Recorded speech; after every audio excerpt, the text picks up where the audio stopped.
रूस यूक्रेन की जंग में मोल्दोवा पर नया संकट खड़ा हो गया है। ये संकट है गैस सप्लाई का। सवाल यही है कि आखिर ऐसा क्या हुआ कि मोल्दोवा में आपातकाल लग गया है। देखिए इस रिपोर्ट में।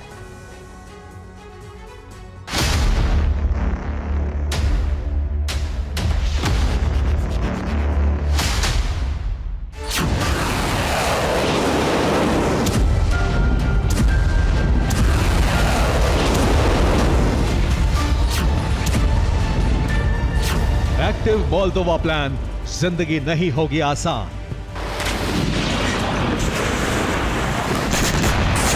यूक्रेन के दक्षिण पश्चिम हिस्से का वो क्षेत्र जिसकी अपनी ऑटोनॉमस सरकार है, वो क्षेत्र जिसके ट्रांसनिस्ट्रिया पर रूस की फोर्स काबिज है, वो क्षेत्र जिसकी वजह से रोमानिया को रूस का खतरा सताता है, वो क्षेत्र जहां रूस का हथियार गोदाम होने से यूरोप का खतरा बढ़ जाता है।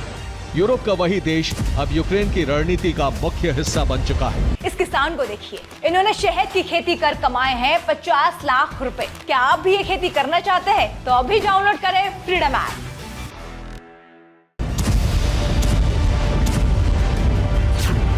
ये देश है मोल्दोवा और यूक्रेन की रणनीति यह है कि ट्रंप के शपथ लेने से पहले ही मोल्दोवा के एक हिस्से को भी रूस के कब्जे से आजाद करा लिया जाए, जिसके लिए बेहद चौंकाने वाले कदम उठाए गए हैं। ये कदम है मोल्दोवा के लिए सर्दी के दिनों में संकट खड़ा करने का, ताकि ट्रांसनिस्ट्रिया में संकट खड़ा हो और रूस घुटने टेक दे।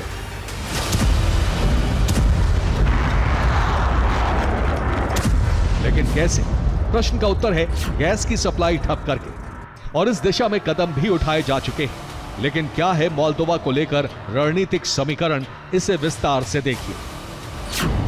मोल्दोवा वो विचारधारा वाला देश है जिसमें एक पक्ष रूस के साथ है और दूसरा यूरोप के साथ। लेकिन रूसी वो देश है जो मोल्दोवा में गैस की सप्लाई यूक्रेन के रास्ते करता है। इसलिए कीव ने गैस सप्लाई के समझौते को 2024 में खत्म करने का ऐलान कर दिया है। हालांकि रूस 16 दिसंबर से ही मोल्दोवा की गैस सप्लाई में कटौती कर रहा है।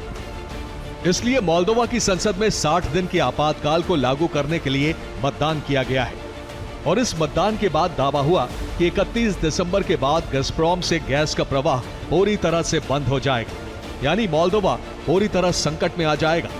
लेकिन दूसरी तरफ मोल्दोवा दूसरे विकल्प भी तलाश रहा है और विकल्प यह है कि रूस की गैस तुर्क स्ट्रीम पाइपलाइन से हासिल करे, जिसमें तुर्की, बुल्गारिया और रोमानिया के जरिए गैस मोल्दोवा तक पहुंच सकती है। लेकिन गज़प्रोम ने इस विकल्प को फिलहाल अस्वीकार कर दिया है, जिससे मोल्दोवा पर संकट मंडराने लगा है। और ये इसलिए क्योंकि लक्ष्य ट्रांसनिस्ट्रिया को रूस के कब्जे से मुक्त कराना है और ये चाहता है मोल्दोवा का ही एक धड़ा, जिसकी अगुवाई कर रही हैं मोल्दोवा की प्रेसिडेंट माया सैंडू, जो यूरोपियन संघ में शामिल होने के लिए पूरी कोशिश कर रही है। और यूक्रेन इसमें गज़प्रोम से समझौते को खत्म करके मदद करना चाहता है। इसलिए माना जा रहा है कि अब ट्रांसनिस्ट्रिया का वॉर फ्रंट मोल्दोवा के खिलाफ खुलने जा रहा है। Bureau report, TV9, Bharatvarsh.